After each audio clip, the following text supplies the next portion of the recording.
You know where they didn't add Ari Lennox at is Spotify chose like the classic hip hop and R&B albums of the streaming era. There was no Ari Lennox in there. That's crazy. Shea Butter Baby for sure. What?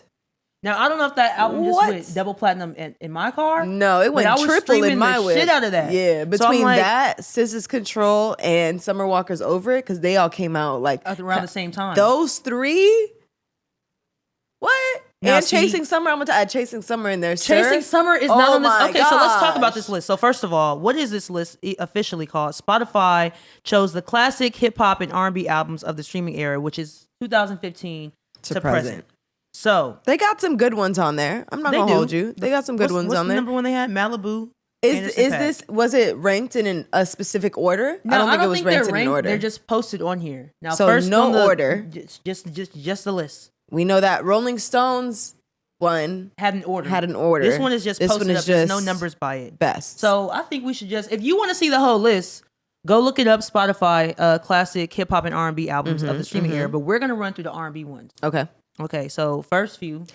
Lemonade and Renaissance are both on there. Yes. Along with Trap Soul by Bryson Tiller and Mother by Cleo Soul, which, of course, Freudian? Is that how it's pronounced? I don't know. But that album, Daniel Caesar's album. I'm not even going to try it because I don't want to sound dumb on this podcast. I mean, this show. But that Daniel Caesar album, that one also went triple platinum. That's Daniel Caesar album. What about Anderson .Paak? Do you consider him R&B? Melody? I don't consider it R&B. No? It was a great album. Sometimes he be having some melodies and harmonies. He can get in his R&B bag. I don't think that album was. Now Malibu is the one that has Silicon Valley on it. He's singing on that. What's behind them tickle bitty? They say the heart is we can Malibu. Anderson .Paak is on there. What's the word they use at the Grammys? Alternative or experimental. Experimental. It's just not contemporary. Yeah, it's but not that's R&B. Pure R&B, but it's R&B-esque. I'll give it to him. Okay. Now, when I was looking at this list, I was almost like, damn, Channel Orange is not on there. But then I was like, 2015. To present. You did have to download Channel Orange. Yeah, that was a CD. Yeah. So more streaming R&B. We got HER. Yeah. HER, self-titled album. Ego Death. That's fire. Yeah. Now, I was happy that they made it because Ego Death, the internet, I think it's a straight no skip. Yeah. It might be one song on there that I don't play, and I think it's like a second half of a song that I skip the song when it's like 5 minutes in. Okay. You know what I mean? Yeah. That album is no skip. Okay. Hotels. Skits and all. Yeah. I play the whole thing. Yep. All the way through. Now, just an honorable mention, 444 by Jay-Z, Damn, Classic. and To Pimp a Butterfly by Kendrick Classic. Lamar on here. And I just want to say clap, clap, plus victory lap. Now, Rihanna. As it should be. Anti was probably, I think that's her most streamed album. I mean, that's when streaming came out, obviously. But that album in particular, huge. R&B, what else we got? Over Control, It, like you said. Over It, A Summer Seat at the Walker, Table. Control. Yes, Solange. A Seat at the Table. Now, that was a big one for me to see on there. I'm happy that they're giving her flowers. Big facts. Yeah. But we also have, I know it's not really R&B, but Flower Boy, Tyler the Creator, Flower Boy and Call Me If You Get Lost are both on there. Alternative like I R&B. said, I think Tyler can get in his R&B bag when he wants to. R&B-esque bag. Yeah. That's some alternative. I'm not mad at it. Chasing Summer should have been on there. Yeah, Chasing Summers and Shea Butter Baby, I feel like definitely should have been on there. And then what I was thinking about, I do like the list, but I was thinking about some albums I think could have made the cut if streaming was available 2010 to before. But Channel Orange, I said that one. But House of Balloons. I think that was one of my first concerts. Really? Yeah. The Weeknd? I went by myself too in Miami. It's a great time. If streaming was out then, I would say from 2000 to now, I have a couple albums that I would add to this list. Those are some good honorable mentions. Yeah, those are good. 2020 Experience. Keisha Cole's first album. When did that come out? That came out in that was 2004 or 5. Okay. No, that's what I'm saying. If we go, we took it back too far. That's what I'm saying. If streaming was back all the way in 2000, there's some classic albums I know would have been streamed the shit out of. The same way they're doing it now. In this section, definitely Shea Butter Baby and definitely Chasing Summer. Yeah, in the last 10 years. Those two really. Yeah, Sir deserved more recognition for big facts. The R&B that he's putting out. But yeah, I mean, I think they did a good job with this list. I'm not mad at it. You know who's not on that list? Who? There's no Chris Brown on that list. a classic streaming album in the last 10 years? Nah, his best albums were behind him by that time. Yeah, no, his best albums were. I mean, Indigo is pretty high, no? Maybe not straight through. I mean, that's Chris Brown. Yeah, albums be having like 50 songs on them. My gosh, now and that's before the deluxe version. Right, you talking about dropping the deluxe of 1111. I haven't even got through all of 1111 yet. We're tired. I haven't even got through it. Yeah, it's a lot of music for sure. And that's why I think I appreciate artists who like really hone in on what they want. Like Hotels, like that is an album, that is a body of work. It's a project. It's a project. I appreciate that. The same with Renaissance. Yeah. And I think that's where people like Chris Brown are falling off because it seems like he's just putting out music, you know? And a lot of the songs don't really make sense. There's no flow to the project. Like I love the music.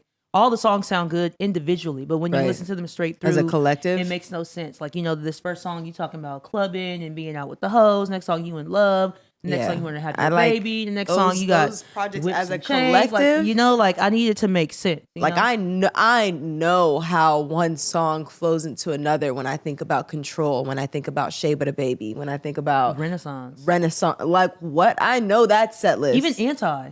I know that set list. I haven't heard an album like Anti in a minute, and I think that's what's taking Rihanna so long because you really... Baby is not worried about the music. That's I wouldn't be either. Your last album is Anti, and you're a billionaire off of your makeup product. Baby is not worried about that music. Shit, I just bought something off Fenty last night. Like, see? I'm part of the problem? I don't think it's a problem, though. I think it's fine. I got Fenty on my face right now. But I mean... I didn't like the albums that I do see on here that are classics. Control, Over It. The second ones of Over It, Still Over It, didn't hit the same. I like SOS. Don't like it as much as Control. Yeah, I don't like it as much as Control though. And I just saw on Apple TV they have her show from I want to say Barclays. No. Oh, a live show. The live, like from her tour run. SZA. Yeah, SZA's tour run. And like I said, I don't like SOS as much as I like Control. It's I don't hate it. I think it's just because Control is such a classic. Like we're just never gonna let it go. It's I don't hate it. Pressure, you know what I mean? Right. Yeah. I don't hate SOS. I just don't like it as a collective as much. I don't like it as a collective as much. I think there's maybe like 4 songs that I like really rock with off of it. The rest of it I didn't really give a third. I probably gave it like a second or third listen, but like I didn't listen to it beyond. Yeah. But watching the performance on Apple TV made you like it more? I wasn't mad at it. Maybe I need to watch it. It was good. I've never seen SZA live and I've never really cared to. I've seen her live, I want to say twice. I saw her once at Trill Electra in DC. And I saw her another time. I don't remember where else I saw her, but not for her own show. Like I haven't seen her concerts like at a festival or something. I've never seen it. It was good. The visuals were whoo. I'm sure they would be. She seems like it would be a trippy. The production was great. They had this scene where she was like in this like sailboat and she's like basically like floating over the crowd, and then the lights make it look like she's like. I think I actually saw that on TikTok. Good. I did see a few of the visuals and the production, how crazy they were. So good. It's so good. And that made me a fan of it. Shows. Have you seen that video of her saying "Black skin, black" to that white man? Yeah. That shit, yes. Happy Black History Month. It's still BHM. Still BHM around here. But yeah, I would love to see Solange live, and I'm waiting for some new music. Yeah, for sure. Because she's in the arts now, baby. I mean, the arts. She's been in the arts because the seat at the table was a piece of art. It was a masterpiece. But a different medium. Yeah. She's Here we go, she's in a different medium. Shout out to Vince Staples, you know what I'm saying? Yeah, but I ain't mad at this list though. Out of everything on here though, I would say Ego Death. Like if I had to order these, I would put like Ego Death, A Seat at the Table, Over It, Control, and Renaissance in the top 5. No order, but that's my top 5. One more time, you would put what 5? Ego Death. Ego Death. What else did I say? Control. Control. Over It. A Seat at the Table. Renaissance. Okay, that's a solid 5. Anti needs to be in there too, though. So that's what I'm like. There's no order. However, that's my top 5. For me, that Daniel Caesar album needs to be in there too. It's not in my top. Now I like it, in my top 5. As far as what I was streaming in my Jetta going platinum, Renaissance still gets played to this day. Facts. The biggest facts. Still gets played to this day. Like I be living on that song. Just saying, I tried. Like that's me right now. That Keisha Cole sample on that song? OMG. R&B only.